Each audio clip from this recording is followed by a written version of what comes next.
જો રાતે આપણે ફ્રીઝરમાં મૂકી દઈએ, આ બની ન શકે, પણ એક કલ્પના છે ભક્તોની. સમસ્ત આનંદને જો રાતે ફ્રીઝરમાં મૂકી દઈએ અને પછી સવારે એ જે ઘન પદાર્થ બહાર નીકળે એ જ ભગવાન શ્રી કૃષ્ણ, જેનું શરીર આનંદથી બનેલું છે, જે આનંદ ઘનના મૂર્તિમાન સ્વરૂપ છે, જેના જીવનમાં ક્યારેય ચિંતા નહીં, દુઃખ નહીં, ક્લેશ નહીં, નિરંતર હસતા રહે, આનંદિત રહે.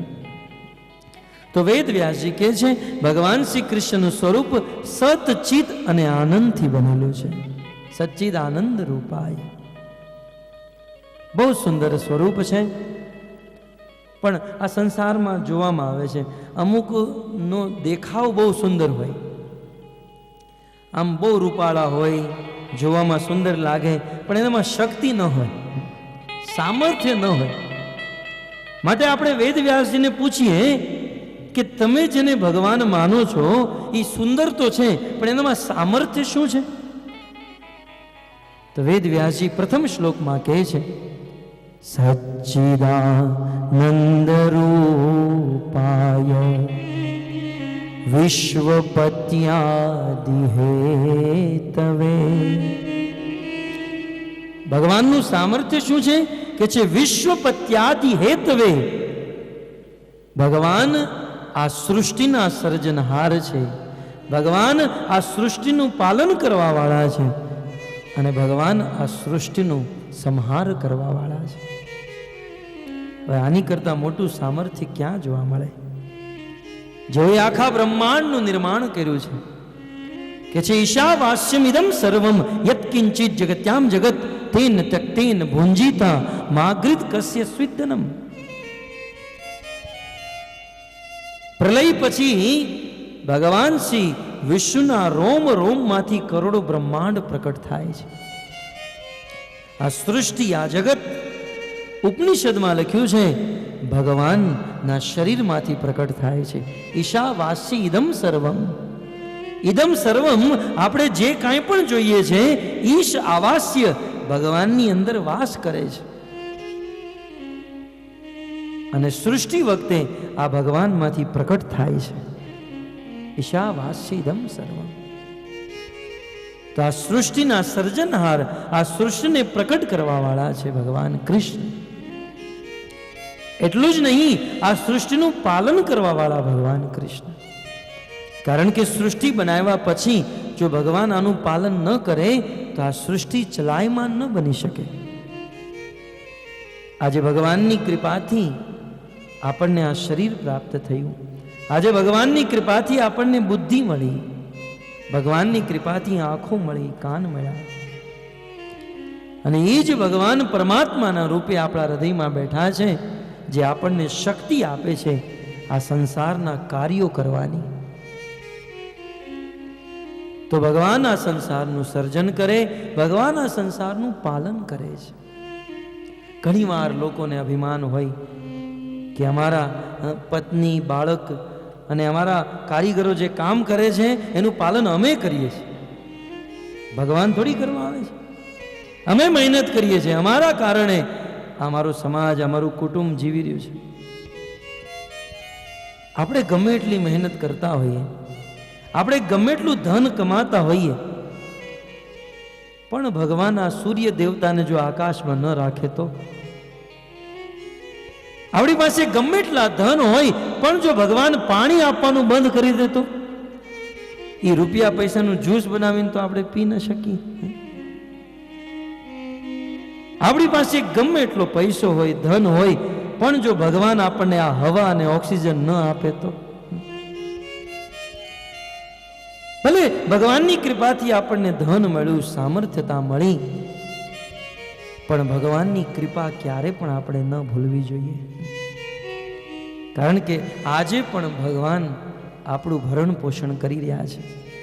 અને ભક્તો, આજે સંસારમાં આપણે ધન કમાઈ રહ્યા છીએ, આ ધન કમાવાની બુદ્ધિ પરમાત્મા હૃદયમાં બેઠા બેઠા આપે છે. કૃષ્ણ ગીતામાં કહે છે મત સ્મૃતિ જ્ઞાનમ અપોહનમ ચ. અર્જુન, આ સંસારમાં સમસ્ત જીવોને જ્ઞાન આપવા વાળો હું છું. ભૂમિરાપ નલો વાયુ ખમ મનો બુદ્ધિ એવ ચ તેષામ સતતયુક્તાનામ ભજતામ પ્રીતિપૂર્વકમ દદામી બુદ્ધિ યોગમ. અનેકો શ્લોકોમાં ભગવાન શ્રી કૃષ્ણ કહે છે બુદ્ધિ આપવા વાળો હું એકમાત્ર છું.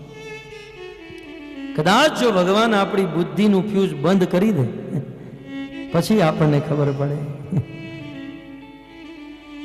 તો ભક્તો, ભગવાનની કૃપાથી આ સંસારનું સર્જન થયું, ભગવાન શ્રી કૃષ્ણની કૃપાથી આ સંસારનું પાલન થઈ રહ્યું છે.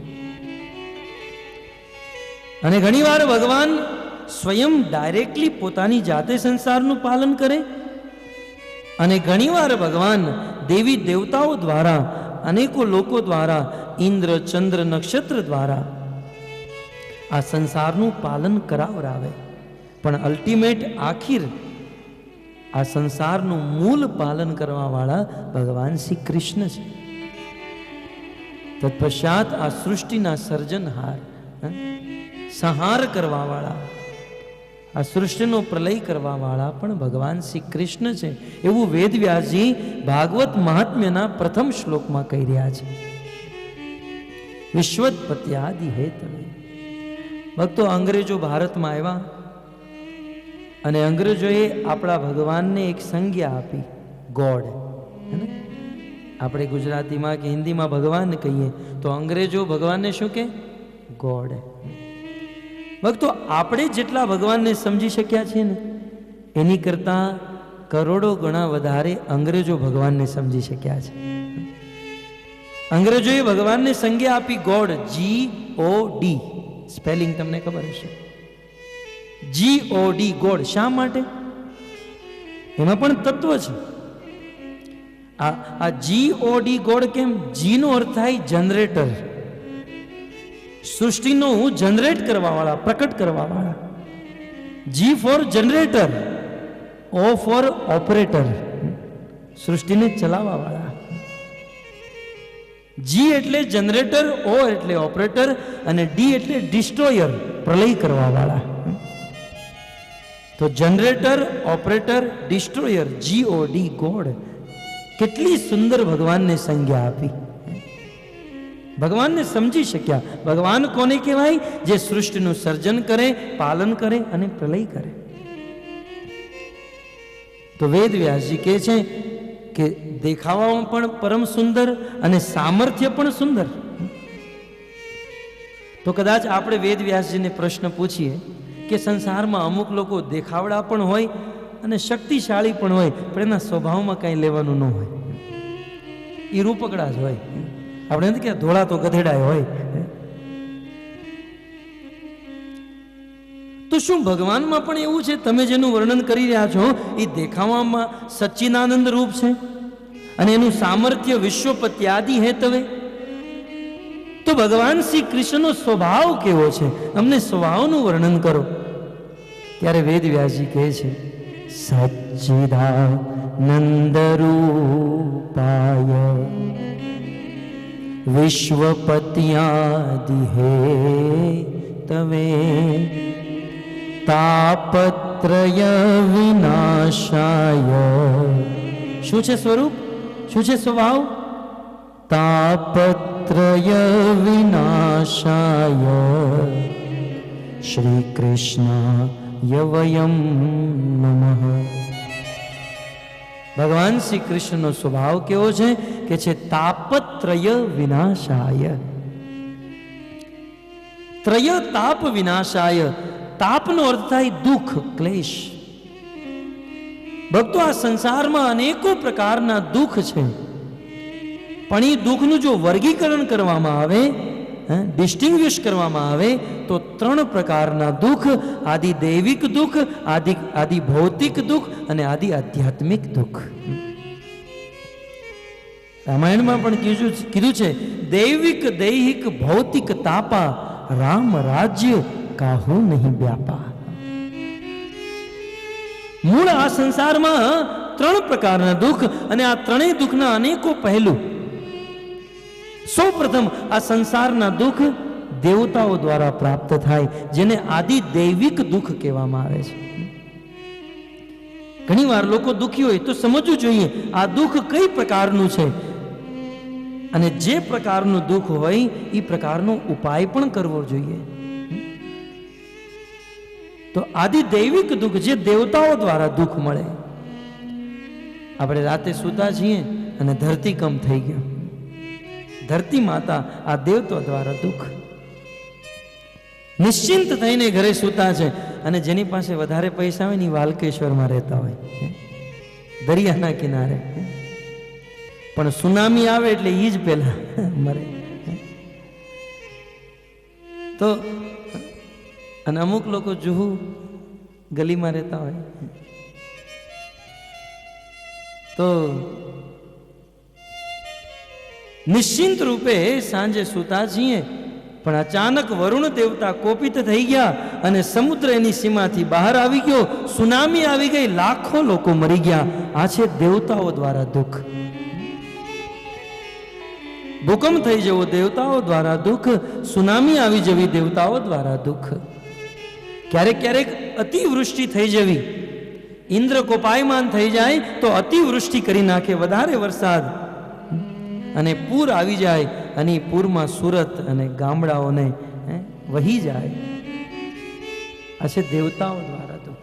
અતિવૃષ્ટિ કે પછી અનાવૃષ્ટિ, વરસાદ ન થવો, આ પણ દેવતાઓ દ્વારા દુઃખ છે. તો ભક્તો, આ છે દેવતાઓ દ્વારા દુઃખ. અમુક પ્રકારના દુઃખ એ છે આપણા સમાજ દ્વારા, આદિ ભૌતિક દુઃખ. આપણા પોતાના લોકો, જો હું સત્ય કહું છું ભક્તો, આપણા પોતાના લોકો આપણને જેટલું દુઃખ આપે ને એટલું પરાયા નથી આપતા. આ ચાણક્ય પંડિત નીતિશાસ્ત્રમાં લખે છે, શરીરે અરી પ્રહરતી સ્વજન હૃદયસ્તુવા. આપણો પોતાનો સમાજ, આપણો પોતાનું કુટુંબ, આપણા પોતાના લોકો આપણને જેટલું દુઃખ આપે છે એટલું પાકિસ્તાન વાળા નથી આપતા, કે નહીં? પોતાના સ્વજનો જ દુઃખ આપે. કારણ કે દુશ્મન તો આપણા શરીર ઉપર વાર કરે, હોસ્પિટલમાં જવાથી એ જખમ રૂજાઈ જાય, પણ સ્વજનોના વાર જે છે ને એ હૃદય ઉપર આવે, એ જીવનભર રૂજાતા નથી. એક સંતે બહુ સુંદર વાત કરી કે આ સમાજને તમે પોગી નહીં શકો. ઘણીવાર અમે એમ કહીએ કે ભગવાનનું નામ લો, કંઠી પહેરો, હરે કૃષ્ણ મહામંત્ર જપો, તો અમુક લોકો કે સમાજ શું કહેશે? જો અમે આવી રીતે હરે કૃષ્ણ કરશું, સમાજ શું કહેશે? ભગવાનનું નામ લેવા માટે, ભગવાનની ભક્તિ કરવા માટે પણ સમાજ આપણને રોકે.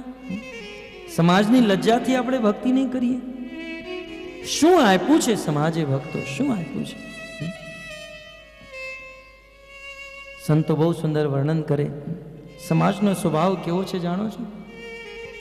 આપણે જો રસ્તા ઉપર સીધા સીધા જતા હોઈએ ને, કોઈ માર્ગ ઉપર ચાલતા ચાલતા જતા હોઈએ અને આપણે પડી ન જઈએ એટલે આપણી આંખોને બરાબર ધ્યાનથી, ચેતવણીથી ચાલતા હોઈએ, તો આજનો સમાજ શું કહેશે કે જો આની આંખો વશમાં નથી,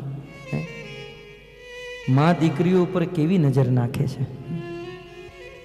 તો એ વાત સાંભળીને આપણે આપણી આંખોને ઉપર રાખીને ચાલીએ. જો આપણે આપણી આંખોને ઉપર રાખીને ચાલીએ તો એ જ સમાજ કહેશે કેટલું અભિમાન આવી ગયું છે આને. આંખોને નીચે નથી કરતો, નીચે પડવા નથી દેતો, કેટલું અભિમાની થઈ ગયો છે. હવે સીધી રાખો તો એ તકલીફ, ઉપર રાખો તો એ તકલીફ. અને આ સાંભળીને આપણી આંખોને જો નીચે રાખીએ, આંખો નીચે રાખીને ચાલીએ તો એ જ સમાજ કહેશે કે કાંઈક ખોટું કામ કર્યું છે, કાંઈક લજાવે એવું કામ કર્યું છે, નહીં તો આંખ નીચે પડવા દે. તો સીધી રાખો તો એ તકલીફ, ઉપર રાખો, નીચે રાખો. અને આ સમાજની વાતો સાંભળી અને દુઃખી થઈને આપણી આંખોને ફોડી નાખીએ ને તો એ જ સમાજ કહે છે કરેલા કર્મના ફળ ભોગવી રહ્યો છે. ये है समाज. और ऐसे समाज के लिए भगवान को भूलेंगे, भगवान को छोड़ेंगे? रामायण में तो भगवान श्री रामचंद्र ना भाई भरत कहे छे जरव सुसंपदि सहद सुहद सुख मातु पितु भाई सन्मुख होत जो राम पद करे न सहस सहाय. જે સમાજ ભગવાન રામ અને કૃષ્ણની ભક્તિમાં બાધા બની રહ્યો છે, એ સમાજને તરત છોડી દેવો જોઈએ. કારણ કે આપણે સમાજમાં શા માટે જન્મ લીધો? આ સમાજ શા માટે ઊભો થયો છે? સમાજ શા માટે બન્યો છે? રામ અને કૃષ્ણના ચરણોમાં ભક્તિ પ્રકટ કરવા માટે. આ સમાજ, કુટુંબ, પત્ની, પતિ, પુત્ર, પરિજન, ઓફિસ, પૈસા, ધન, આ શા માટે? આનું લક્ષ્ય શું છે? એકમાત્ર ભગવાનના ચરણોમાં આગળ વધવા માટે. અને આ જ વસ્તુ જો ભગવાનના ચરણોથી દૂર કરતી હોય તો આ વસ્તુની કોઈ જરૂર નથી. આવું ભગવાન રામના ભાઈ ભરત કહે છે. અને એને તો અહીંયા સુધી કહી દીધું કે જે ધન, જે પુત્ર, પરિજન, જે સમાજ રામ અને કૃષ્ણની ભક્તિમાં બાધા બનતો હોય, જરૂર શું એને સળગાવી દેવો જોઈએ, અર્થાત એને છોડી દેવો જોઈએ, ત્યાગી દેવો જોઈએ. તો ભક્તો, સમાજ દ્વારા દુઃખ. જો સમાજનો પ્રથમ પરિચય જ્યારે બાળકનો આ સંસારમાં જન્મ થાય તો આગળ કથા આવશે. ભગવાન કપિલદેવ માતા દેવહૂતિને વર્ણન કરે છે કે એ બાળકની સ્થિતિ માતાના ગર્ભમાં કેવી હોય. 9 મહિના સુધી અસહ્ય વેદના સહન કરે છે. કહેવાય છે 10 વીછી એક સાથે ડંખ મારે એટલી વેદના એ બાળકને માતાના ગર્ભમાં થઈ રહી છે. બહુ નાની એવી જગ્યા હોય જ્યાંથી મળ મૂત્ર પસાર થઈને જતું હોય, શ્વાસ લેવાની પણ જગ્યા ન હોય. અને એવી સ્થિતિમાં 9 મહિના સુધી જ્યારે બાળક રહ્યો હોય અને એ બાળક જ્યારે માતાના ગર્ભેથી બહાર આવે ત્યારે રડતો રડતો બહાર આવે, કારણ કે કષ્ટ ભોગવીને આવ્યો છે. પણ જ્યારે બાળક રડતો રડતો બહાર આવે ત્યારે સમાજ હસતો હોય, પેંડા ખાતા હોય, અમારા ઘરે બાળકનો જન્મ થયો. प्रथम परिचय समाज साथ कि जिस दिन हम इस जगत में आए हम रो रहे थे और समाज हंस रहा था. अतः भक्तो, तापत्रय विनाशाय, आ संसार में 3 प्रकारना दुख. एक प्रकारનું दुख देवताओं आपे, बीजी प्रकारનું दुख આપણો જ સમાજ. અને સમાજમાં કુટુંબ હોય કે પછી આપણા જ પુત્ર પરિજન. પ્રહલાદ મહારાજ ભાગવતમાં કહે છે, કુટુંબ પોષાય વિયનની જાયું. એક વ્યક્તિ પોતાના કુટુંબનું ભરણ પોષણ કરવા માટે આખું જીવન વ્યતીત કરી નાખે, છતાં પણ એમની પત્ની અને એમનો પુત્ર એના પિતાથી સંતુષ્ટ નથી રહેતો. અતઃ આદિ ભૌતિક દુઃખ સમાજ દ્વારા દુઃખ મળે છે. આપણા પોતાના જ લોકો દ્વારા આપણને દુઃખ મળે. આપણી સામે તો મીઠી મીઠી વાતો કરતા હોય અને આપણી પીઠ પાછળ ઈર્ષા કરતા હોય, અને જ્યારે ખબર પડે તો હૃદયમાં દુઃખ થાય. સમાજ તો આજે બીજી પ્રકારનું દુઃખ. ત્યારબાદ ત્રીજી પ્રકારનું દુઃખ આધ્યાત્મિક ક્લેશ. આપણા મન દ્વારા દુઃખ મળે. મનમાં અનેકો કામનાઓ હોય, અનેકો ઈચ્છા હોય કે આ વર્ષમાં આટલા કરોડ કમાશું, પણ ન કમાઈ શકીએ તો દુઃખ થાય. મન આપણને અનેક પ્રકારની ઈચ્છાઓ દ્વારા સળગાવી રહ્યું છે. તો આ જગતમાં 3 પ્રકારના દુઃખ, દેવતાઓ દ્વારા, સમાજ દ્વારા અને મન દ્વારા. અને આ 3 પ્રકારના દુઃખોથી વ્યક્તિ તપ્ત છે, દગ્ધ છે, રાત દિવસ દુઃખી રહે છે. પણ વેદવ્યાસજી ભાગવતના પ્રારંભમાં કહે છે કે આવો 3 દુઃખોથી ફસાયેલો વ્યક્તિ, સંસારમાં દુઃખોથી સળગતો વ્યક્તિ એક વાર પણ કૃષ્ણની શરણમાં આવી જાય તો આ 3 દુઃખોથી મુક્ત થઈ જાય છે. તાપત્રય વિનાશાય, 3 પ્રકારના તાપ વિનષ્ટ કરી નાખે. આ છે ભગવાન શ્રી કૃષ્ણનો સ્વભાવ. આ છે સ્વભાવ પરિચય. અને પછી વ્યક્તિ કૃષ્ણના શરણમાં કેવી રીતે પણ આવે? બસ શરણમાં આવવો જોઈએ, આ કથા મંડપમાં આવવો જોઈએ. પછી નાવડિયા પરિવારનો વ્યવહાર નિભાવવા આવતા હોય, કે પછી જોવા આવતા હોય, કે પછી ક્યારેક ક્યારેક અમુક લોકો વક્તાની પરીક્ષા લેવાય આવતા હોય, અમુક આયોજન જોવા આવતા હોય, અમુક પ્રસાદ ખાવા આવતા હોય. કોઈ પણ ઉદ્દેશ્યથી આવતા હોય, પણ જો કૃષ્ણના શરણમાં, ભગવાનના શરણમાં આવી જાય તો કે છે તાપત્રય વિનાશાય, એ વ્યક્તિના જીવનના સમસ્ત દુઃખ નષ્ટ થઈ જાય, સમસ્ત દુઃખ નષ્ટ થઈ જાય. અતઃ ભગવાન શ્રી કૃષ્ણની શરણ ગ્રહણ કરવી જોઈએ. ભક્તો, આ સંસારમાં શરણ ગ્રહણ કરવા યોગ્ય એકમાત્ર કૃષ્ણ અને રામ. આમના શરણ છોડીને આપણે ક્યાં જઈએ? હે ને? રામ અને કૃષ્ણ કરતા વધારે કૃપાળુ આ સંસારમાં કોણ જોવા મળશે? કોણ જોવા મળશે? વિચાર કરો ભક્તો, રાવણનું નામ સાંભળ્યું હશે તમે. ચલત દસાનન ડોલતી અવની, જેના ચાલવાથી આ અવની, આ ધરણી ધ્રુજવા લાગતી હતી. એવો પરાક્રમી રાવણ શિવજીને પ્રસન્ન કરવા માટે યજ્ઞ કરે અને હવન કુંડમાં એના એક એક કરીને 10 મસ્તક કાપીને નાખી દે. જ્યારે રાવણે પોતાના 10 મસ્તક યજ્ઞ કુંડમાં હોમી દીધા અને ત્યારે શિવજી પ્રકટ થયા અને શિવજીએ રાવણને સોનાની લંકા પ્રદાન કરી. રાવણને સોનાની લંકા ક્યારે મળી? જ્યારે 10 મસ્તક યજ્ઞ કુંડમાં નાખી દીધા. અને એ જ રાવણનો ભાઈ વિભીષણ, રાવણે લાત મારીને કાઢી દીધો. અને એ જ સમયે વિભીષણ આવ્યા છે ભગવાન રામના શરણમાં. જો ભગવાન રામની શરણ લેવાથી વ્યક્તિના જીવનમાં શું પ્રાપ્ત થાય? વિભીષણજી ભગવાન રામના શરણમાં આવે, અનેકો વાનરો જોવે કે આ વિભીષણ આવી રહ્યા છે, તરત ભગવાનને કે પ્રભુ, રાવણનો ભાઈ આવી રહ્યો છે, તમે કહો તો અમે એને માર્ગમાં જ મારી નાખીએ, અમે રસ્તામાં મારી નાખીએ અને અહીંયા ન આવવા દઈએ. ભગવાન રામ ના પાડે, અરે નહીં પ્રભુ, આપણો ભેદ જાણવા આવ્યો હશે. ભગવાને કીધું નહીં, એમને આવવા દો, સ્વાગત કર્યું છે. અને જ્યારે વિભીષણ ભગવાન શ્રી રામચંદ્ર પાસે આવ્યા, ભક્તો, વિભીષણે ભગવાનને કાંઈ દીધું નથી. વિભીષણે માત્ર ભગવાન રામના ચરણોમાં પ્રણામ કર્યા છે. જેવા ભગવાન શ્રી રામચંદ્રના ચરણોમાં વિભીષણ પ્રણામ કરે, અને એ જ સમયે ભગવાન શ્રી રાमचंद्र विभीषण ने संबोधन करे, लंकेश आपका स्वागत करते हैं. और लंकेश कहकर भगवान श्री रामचंद्र ने विभीषण का राज्याभिषेक कर दिया और लंका का राजा बना दिया. भगवान श्री रामचंद्र ये विभीषण ने लंका ना राजा बनावी दीधा. भक्तो, ई समये जामवंत आदि वानरोए पूछ्યું કે પ્રભુ, તમે વિભીષણને લંકાના રાજા બનાવી દીધા. હજુ તો આપણે રાવણ સાથે યુદ્ધ પણ નથી કર્યું, આપણે લંકાને જીતી શકશું, નહીં જીતી શકીએ, શું ભરોસો? ત્યારે ભગવાન શ્રી રામચંદ્ર કહે છે કે હનુમંત, જામવંત ચિંતા ન કરે,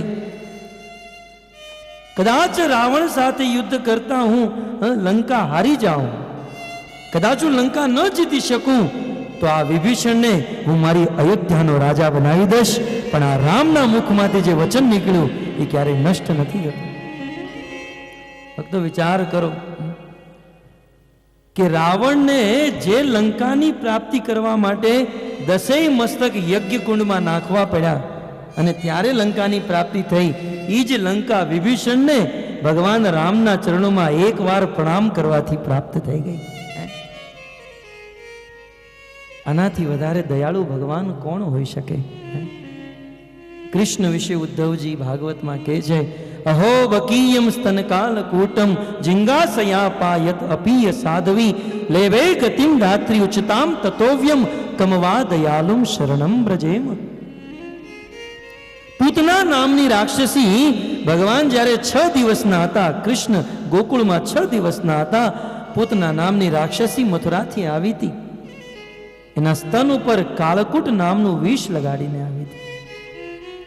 અને આવી પૂતના રાક્ષસી જ્યારે કૃષ્ણને મારવા ગઈ, ત્યારે ભગવાન શ્રી કૃષ્ણને પૂતનાને મારી નહીં, ભગવાન શ્રી કૃષ્ણએ જોયું કે જે કાંઈ પણ હોય, પૂતના ભલે ગમે એ ભાવે આવી છે, મને મારવા માટે પણ ભલે કેમ ના આવી, પણ આવી છે કથા મંડપમાં કે મારા ગોકુળમાં કે મારા ઘરમાં.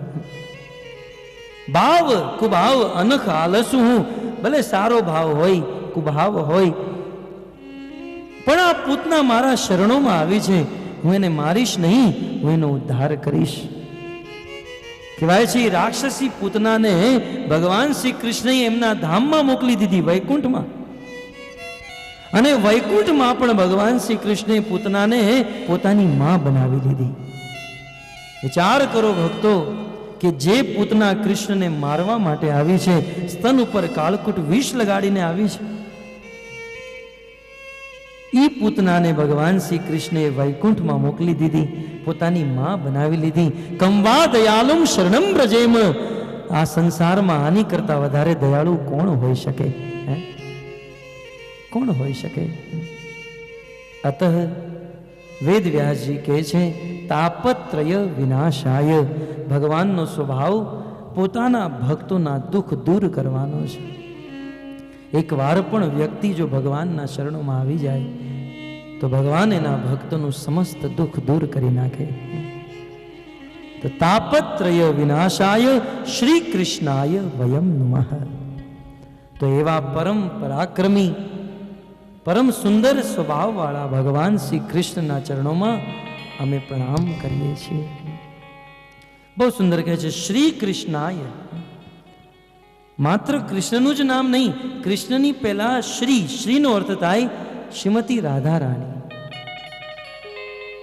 રાધા અને કૃષ્ણ બંનેના ચરણોમાં હું પ્રણામ કરું છું. ભાગવતના પ્રત્યેક શ્લોકમાં તત્વનું દર્શન છે. શા માટે કૃષ્ણની સાથે રાધાને પણ પ્રણામ કરવામાં આવે છે? કારણ કે ભક્તો, આવા પરમ મહિમામય, પરમ પરાક્રમી અને સુંદર સ્વભાવ ગુણવાળા ભગવાન શ્રી કૃષ્ણને પ્રાપ્ત કરવા માટે આપણી કોઈ યોગ્યતા નથી, આપણી કોઈ સામર્થ્યતા નથી. એ ભગવાન શ્રી કૃષ્ણ આપણને પ્રાપ્ત થશે માત્ર રાધા રાણીની કૃપાથી. રાધાની કૃપા વગર કૃષ્ણની પ્રાપ્તિ નહીં થઈ શકે. અતઃ આપણે ભગવાન શ્રી કૃષ્ણની પ્રાપ્તિ શ્રીમતી રાધા રાણીની કૃપાથી કરવી પડશે.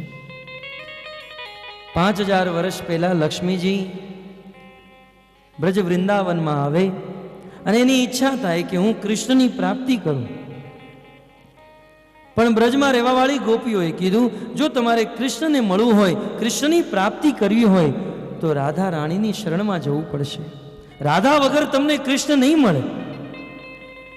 હવે લક્ષ્મીજીના હૃદયમાં અહંકાર હતો, કોઈ મોટી વાત નથી. એ લક્ષ્મીની થોડીક એવી કૃપા આ સંસારમાં કોઈ મનુષ્ય ઉપર થઈ જાય અને 50-100 કરોડ રૂપિયા આવી જાય તો એ વ્યક્તિ જમીનથી 2 ફૂટ ઉપર થઈ જાય. લક્ષ્મીની કૃપા કટાક્ષ થવાથી જો મનુષ્યના હૃદયમાં અભિમાન આવી જતું હોય તો એ લક્ષ્મીને અભિમાન થઈ જાય, એ કોઈ આશ્ચર્યની વાત નથી. લક્ષ્મીજીને અભિમાન થયું, હું રાધાની શરણમાં કેમ જાઉં, હું તો ડાયરેક્ટ કૃષ્ણની પ્રાપ્તિ કરીશ. ભક્તો, રાધાના શરણોમાં ગયા વગર લક્ષ્મીજી ડાયરેક્ટ કૃષ્ણની પ્રાપ્તિ કરવાનો પ્રયાસ પ્રારંભ કરે, ઘોર તપસ્યા કરે. આજે 5,500 વર્ષ વીતી ગયા, આજે પણ લક્ષ્મીજી વૃંદાવન બેલવનમાં ઉભા ઉભા તપસ્યા કરે છે, પણ આજ સુધી કૃષ્ણની પ્રાપ્તિ નથી થઈ. અને જેઓએ શ્રીમતી રાધા રાણીની શરણ ગ્રહણ કરી છે એને ભગવાન તરત પ્રાપ્ત થઈ ગયા. કારણ કે તમે સાંભળ્યું ને, ભગવાન શ્રી કૃષ્ણ અનેકો કામોમાં મગ્ન છે. આપણે જે બ્રહ્માંડમાં રહીએ છીએ, આવા કરોડો બ્રહ્માંડ અને કરોડો બ્રહ્માંડમાં રહેવાવાળા કરોડો જીવોનું પાલન કરવાનું છે. અને આ કરોડો જીવોનું પાલન પોષણ કરતા કરતા કદાચ ભગવાનને સમય ન મળે. અને પુરુષોનું હૃદય તો કઠોર હોય જ. પણ ભક્તો, જો આપણે રાધા રાણીને પ્રણામ કરીએ, રાધા દ્વારા કૃષ્ણને પ્રાપ્ત કરીએ તો શ્રીમતી રાધા રાણી તો મા સમાન છે. માનો સ્વભાવ કોમળ હોય. એક પુત્રથી ગમે એટલી ભૂલ થઈ જાય, ગલતી થઈ જાય, છતાંય મા એને ક્ષમા કરી દે. તો ભક્તો, શ્રીમતી રાધા રાણી મા સમાન છે. ભગવાન શ્રી કૃષ્ણ બ્રહ્માંડોને ચલાવવામાં કદાચ બિઝી હોય, એંગેજ હોય, પણ જો આપણે વારંવાર રાધાના ચરણોમાં પ્રણામ કરીએ, રાધાનું નામ લઈએ, તો એક ના એક દિવસે આપણા મા સમાન શ્રીમતી રાધા રાણી કૃષ્ણને કહેશે, હવે તો તમારા ભક્ત સામે જુઓ, કેટલા સમયથી તમને પુકારે છે, તમારી ભક્તિ કરે છે. કારણ કે માનું હૃદય કોમળ હોય ને. અતઃ આપણે જ્યારે કૃષ્ણનું નામ લઈએ તો સૌ પ્રથમ રાધાનું નામ લઈએ. આ તત્વ વેદ વ્યાસજી કહી રહ્યા છે, શ્રી કૃષ્ણાય રાધા કૃષ્ણાય. એટલે જ્યારે આપણે મહામંત્ર બોલીએ ને તો હરે કૃષ્ણ બોલીએ. શા માટે? હરેનો અર્થ થાય રાધા. એટલે હરે કૃષ્ણ જ્યારે બોલીએ તો આનો અર્થ છે રાધા કૃષ્ણ. તો હરે કૃષ્ણ કૃષ્ણ કૃષ્ણ હરે હરે, આનો અર્થ શું છે? રાધા કૃષ્ણ કૃષ્ણ કૃષ્ણ રાધે રાધે. તો પ્રશ્ન થઈ શકે, તો પછી રાધા જ બોલીએ, હરે શા માટે બોલીએ? તો અમે જ્યારે બોલશું તો રાધા બોલશું નહીં ભક્તો. આ શ્રીમતી રાધા રાની જે છે એનું તાત્વિક સ્વરૂપ છે હરે. હવે તત્વ દર્શન જો કરું તો શ્રીમતી રાધા રાની ભગવાનની શક્તિ છે. ભગવાનની અનેકો શક્તિ, એમાંથી 3 શક્તિ મુખ્ય શક્તિ, સંબિત, સંધિની અને હલાદીની. તો આ હલાદીની શક્તિ જે છે એ છે શ્રીમતી રાધા રાની. તો હલાદીની શક્તિ હોવાને કારણે એમનું નામ છે હરા. અને ઈ હરા, રાધા રાણીનું એક નામ છે હરા. અને ઈ રાધા રાણીને આપણે પ્રેમથી, પ્રાર્થનાથી જ્યારે પુકારવા હોય તો ષષ્ઠ વિભક્તિમાં એને હરે કહેવામાં આવે છે. એટલે આપણે આપણી બુદ્ધિ ન લગાડતા પૂર્વવર્તી આચાર્યોએ, સંતોએ અને ચૈતન્ય મહાપ્રભુએ અને ભાગવતમાં અને શાસ્ત્રમાં જે મંત્ર દીધો એ મંત્રને જપવાથી નિશ્ચિત આપણું કલ્યાણ થાય. તો શ્રી કૃષ્ણાય વયમ નુમઃ. શ્રીમતી રાધા રાની સમેત ભગવાન શ્રી કૃષ્ણના ચરણોમાં પ્રણામ કરું છું. તો ભક્તો, વેદ વ્યાસજી શ્રીમદ ભાગવત મહાત્મ્ય પ્રારંભ કરતા પહેલા ભગવાન શ્રી કૃષ્ણના ચરણોમાં પ્રણામ કરે. તો આપણે પણ આજે શ્રીમદ ભાગવત પ્રારંભ કર્યું છે. વેદ વ્યાસજી ભાગવતના પ્રારંભમાં ભગવાનને પ્રણામ કરી રહ્યા છે. તો આપણે પણ જ્યારે આ ભાગવત મંડપમાં આવીએ તો વેદ વ્યાસજીનું અનુકરણ કરતા સૌ પ્રથમ ભાગવતને પ્રણામ કરીએ અને ત્યારબાદ ભગવાનને, ભક્તોને પ્રણામ કરતા આપણું સ્થાન ગ્રહણ કરીએ. તો આવો ભગવાનને પ્રણામ કરીએ. 2 મિનિટ સંકીર્તન કરી આ પ્રથમ સત્રને વિરામ.